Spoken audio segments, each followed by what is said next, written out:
స్నేహితులారా, ఈ చెడ్డదాసుల్లో మనం నేర్చుకోవాల్సింది ఏం లేదు. ఈ చెడ్డదాసుల్లో మనము నేర్చుకోవాల్సింది ఏం లేదు. కానీ జ్ఞానం పొందుకోవాలా. మనం ఇలాంటి స్థితిలో ఉంటే వెంటనే ఎలర్ట్ అయిపోవాలా.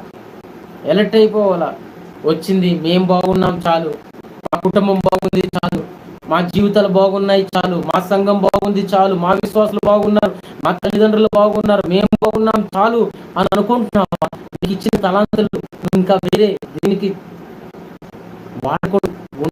వాడుకుంటా ఉంటున్నావా? జాగ్రత్త. దేవుడు లెక్కడిగే రోజు ఒక రోజు ఉంది. ఆ దేవుడు ఇంకెవరో కాదు. ఇప్పుడు చూడండి, దేశాంతరమునకు పోయి ప్రయాణమైన దాసులు పిలిచిన వ్యక్తి ఎవరో కాదు, ఆ యాజమానుడు యేసుక్రీస్తే. ఈ లోకానికి